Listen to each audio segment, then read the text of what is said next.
soccer league is showing that, like, people draw, you know, and so I'm not so sure what the thought process is there.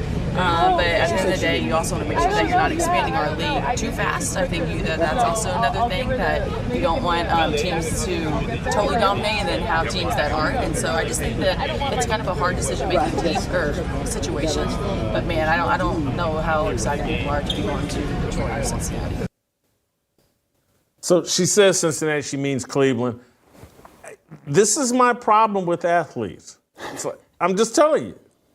Professional women's basketball continues expanding into new markets, with Detroit and Cleveland representing the latest franchise additions. These expansion decisions have generated commentary from current players regarding preferred locations and strategic consideration. Current athletes have expressed opinions about expansion city choices, suggesting alternative markets that might appeal more to players personally. Some players advocate for locations like Miami, Nashville, and Kansas City as potentially superior options for franchise placement. Asking people, am I nuts or were they bothered by it? Most people say, no, Whitlock, you're nuts. I get it. However, there was a moment that was streamed live that I thought everybody has to agree, like, hey, man, this is the look the WNBA has been trying to avoid. Sydney Colson, now their backup point guard that they signed during the offseason. I think she's a 10, 11-year veteran in the WNBA. There was a brief moment where the reasoning includes climate preferences, entertainment options, and perceived lifestyle advantages in certain metropolitan areas. Nashville receives particular mention for its cultural attractions and entertainment district, while Miami appeals for obvious geographical and recreational reasons. Kansas City presents interesting possibilities with existing downtown arena infrastructure that remains underutilized for professional basketball. The availability of suitable venues represents a practical consideration in expansion planning. This is my problem with athletes. I'm just telling you, everything is about them. And this is my problem, I think, with just modern American culture. Everything's about them. But when it comes to sports, I'm just telling you, the fan is the last person any of these people think about. And don't you understand? We'd love to go play in Miami. All the players love Miami. And we'd love to be in Nashville and on Broadway and, you know, listen to the country music. And maybe we'd run into Morgan Wallen. But, you know, players acknowledge expansion benefits include increased roster opportunities and career advancement possibilities. Additional franchises create more professional positions and potentially improve competitive balance across the league. However, concerns exist about expansion pace and timing. Rapid growth could create talent dilution, resulting in significant competitive imbalances between well-established franchises and newer organizations still building their foundations. The Women's Soccer League serves as a reference point for successful expansion strategies and fan engagement in emerging markets. Soccer's growth trajectory provides potential lessons for basketball expansion planning. NBA, there was a brief moment where she tried to backdoor, for lack of a better description, Caitlin Clark. Let's play the clip. Play the clip. It's just. I don't know if any of my friends are on your team. Whoa, bro. Absolutely not. No, thank you. And so they're playing rap music, and Sydney Colson comes up and simulates backdooring Caitlin Clark. There's two things about Sports commentators question whether player preferences should drive expansion decisions rather than business fundamentals. Factors like ownership quality, ticket sales potential, and market reception typically determine franchise viability more than player lifestyle preferences. Miami's sports culture presents complex realities despite surface appeal. Historical attendance patterns suggest casual fan engagement even during successful periods for major professional teams. The Heat's championship runs demonstrated how entertainment options can compete with sporting events for audience attention. But, you know, Cleveland and Detroit, there's no depth. And I know she's just 27, 28. She's a smoke show. You know, men are never honest with her. I know I wouldn't be honest with her. I'm only taking this risk right now being honest with her because I'm hoping she doesn't see this. But that's what happens. Beautiful women And athletic people never get told no, and it distorts. Traffic patterns and late arrival tendencies characterize Miami sporting events, with first quarter attendance often reflecting this cultural approach to entertainment. The phenomenon extends beyond basketball to other major league sports in the market. Professional athletics requires travel to diverse markets regardless of personal preferences. Players sign contracts understanding they will compete in various cities with different climates, cultures, and entertainment options. Business trips form the fundamental nature of professional sports, with athletes expected to perform regardless of venue attractiveness. This professional obligation extends across all leagues and competitive levels. And Clark, there's two things about this. Like, Sidney Colson is an idiot, and they should be careful with letting cameras into a lesbian woman's locker room. But I also kind of like how quickly Caitlin Clark doused that fire. She handled it quite well, and it made me like and respect her even more. Big deal, little deal, or no deal here? Am I making too much of this? Well, first of all, that's a backdoor that doesn't make me reminisce about Some markets may offer fewer entertainment distractions, potentially benefiting team focus and fan engagement. Cities with limited alternative entertainment options might demonstrate stronger support for professional basketball. Detroit represents an interesting market with reduced entertainment competition compared to major metropolitan areas. The economic reality suggests potential for stronger fan engagement when professional basketball serves as primary entertainment option. Cleveland's industrial character and sports culture provide different advantages, including passionate fan bases demonstrated through other professional sports support. The city's basketball history and existing infrastructure support franchise development. And it distorts reality for them, and it causes arrested development.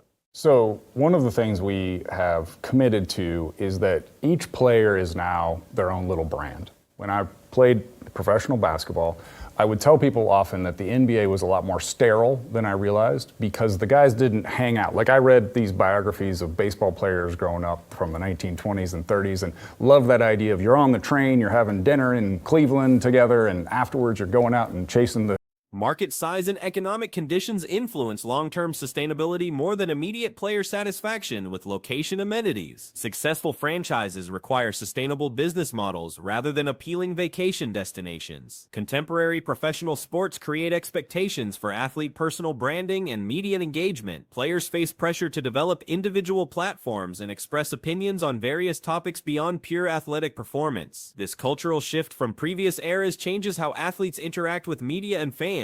Earlier generations maintained more separation between professional performance and personal opinions about league operations. It doesn't make me reminisce about Pete Carrill. But yeah, that was a forced swirl. I hate the forced swirl. Nothing worse than the forced swirl. And by the way, I'm with you on the celebration. I mean, LeBron James and the Lakers got a lot of heat when they celebrated like they won the NBA title, when they won that first in-season tournament back at the end of, 23. I don't understand it. That really means, well, they got some extra money out of it. I get that part. Yes. Okay, I get why the women were excited. Yeah. So maybe, all right, I'll Social media platforms and constant content demands contribute to situations where athletes feel obligated to comment on topics traditionally handled by league administration. The expectation for continuous engagement creates potential for controversial statements. Previous professional basketball eras featured different athlete experiences, including team bonding during travel and shared experiences in various cities. Modern professional sports operate with more individual focus and less collective team interaction. And afterwards, you're going out and chasing the smoke shows who are 27 or 28. When I got to the NBA, I realized it was much more antiseptic, because each player was starting to understand that they were a brand. They were their own thing.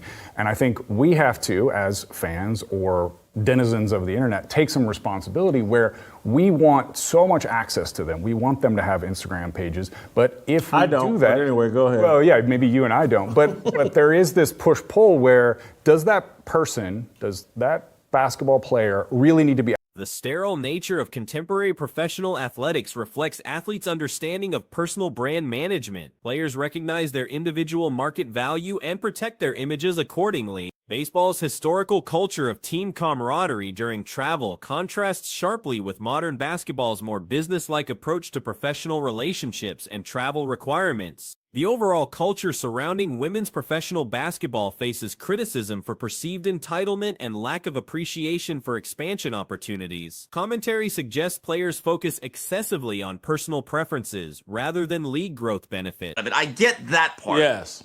Okay, I get why the women were excited. Yeah. So maybe I'll rescind that part of it. But yeah, I mean, let's be honest about it. If that was 2 men and someone tried to do that to another player, it wouldn't be a small deal, right, Jason? Wouldn't be a small deal. I'll just leave it at that. Well, if you got the brand of the WNBA, I think this makes it a bigger deal. Because this is like what you're trying to get away from. I crack. Professional obligations include performing in assigned markets regardless of personal preferences about location attractiveness. This fundamental aspect of professional sports applies universally across leagues and competitive level. Expansion represents business decisions based on multiple factors including ownership quality, market potential, and long-term sustainability rather than athlete lifestyle preferences or entertainment options.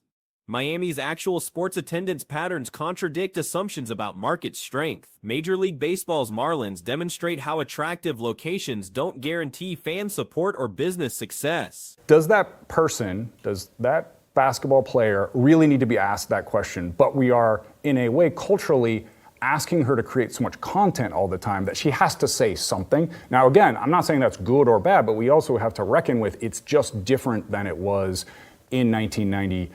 When there were only a few networks talking about sports. We expect everybody to have their own little brand and their own little take on every single thing. So then they're probably going to say some stuff that we don't particularly appreciate.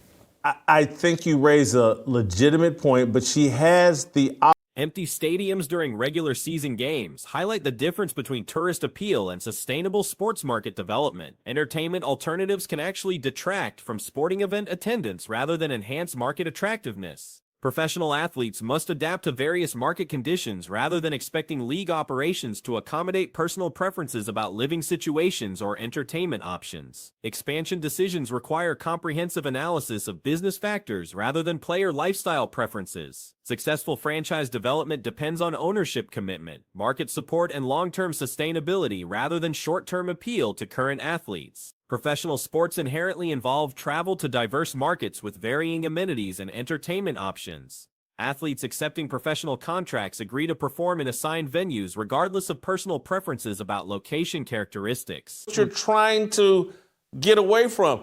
I cracked some jokes with Scap earlier in the show, but did you just see what happened with the Dallas Wings? They acquired Nylisa Smith in the front court during the offseason, big free agent acquisition, and they paired her together with her girlfriend, Dejanay Carrington, on the Dallas Wings.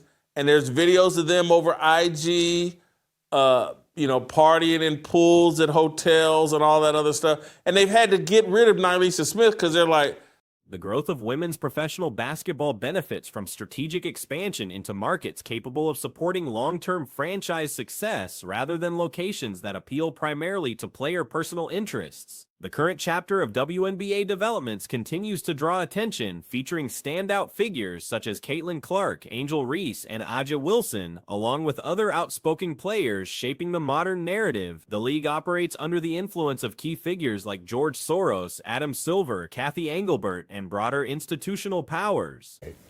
I think you raise a legitimate point, but she has the opportunity to say, that's above my pay grade. There's a bunch of decisions and factors when you do expansion to any league. What ownership group is most passionate? Where's your best chance of selling tickets? What city, is going to embrace this? And it just doesn't come. Well, we should have asked the players where they want to live because, man, they would really love to be on South Beach in a bikini with their After the Indiana Fever secured the Commissioner's Cup, their celebratory scenes in the locker room drew criticism from some corners. Footage showed players drinking straight from champagne and beer bottles while wearing sunglasses indoors, an image some found overly aggressive and reflective of traditionally male post-game revelry. A public poll surfaced to gauge reactions, with the majority dismissing concerns, though the moment remained polarizing. Pools at hotels and all that other stuff. And they've had to get rid of Nylisa Smith because they're like, hey, this little love boat relationship, Love Island relationship, Temptation Island relationship, Love paint. It's created a hot mess on this team. And so this is the sexual dynamics that go on in women's sports, and particularly basketball and the WNBA, that no one wants to talk about, but it's very prevalent. And they've just had to bring it. And when you toss it in, one specific incident during the live stream drew heightened scrutiny. Sydney Colson, a veteran guard added to the team during the offseason, was seen engaging in behavior that many interpreted as inappropriate. While rap music played in the background, she approached Caitlin Clark and mimicked a suggestive act that was broadcast live. Clark's firm and immediate rejection of the action quickly diffused the moment, earning praise from various observers. To be on South Beach in a bikini with their rear end out. I know that's what I would love to do. This is what Sophie Cunningham is thinking, but I would love for your bottom to be out in Miami also, Jason. That sounds delightful. yeah, no, it doesn't. And anyway, Steve, your thoughts? Yeah, just a couple things here. I think the people of Cincinnati are very relieved she misspoke. Second of all, I'm going to say this again. The whole culture and the ecosystem of the WNBA is the most unlikable of any sport. Colson's actions sparked discussion about locker room conduct and media access, particularly within an all-female environment. Comparisons were made to how similar behavior would be perceived in men's sports, where consequences would likely be swift and serious. The WNBA, which has worked to craft a specific public image, found this moment to be at odds with that goal. The situation unfolded alongside recent off-court headlines involving relationships between players. For instance, the Dallas Wings faced complications after signing Nylisa Smith and pairing her with her partner DJ Carrington. Videos of their off-court interactions, including poolside gatherings, began circulating. Eventually, Smith was moved off the roster as tensions reportedly affected team dynamics. Very prevalent, and they've just had to bring it. And when you toss it in, DeWanna Bonner, the free agent acquisition the Fever got. Part of the reason she wants to leave, according to most sources, is she wants to reunite with her girlfriend, wife, fiance, whatever, Alyssa Smith or Alyssa Thomas. They were teammates on the Connecticut Sun.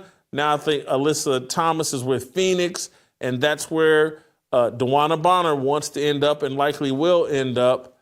Just the sexual politics inside These interpersonal relationships within teams, though rarely discussed openly, have become a recurring challenge in some WNBA contexts. Allegedly, DeWanna Bonner's recent departure from her team was influenced by her desire to rejoin her partner, Alyssa Thomas, at a different franchise. This aspect of player relationships is often regarded as an open secret. While not widely addressed in mainstream discussions, it regularly impacts team cohesion and player movement. Questions have been raised about how these dynamics affect travel, practice, and overall team culture.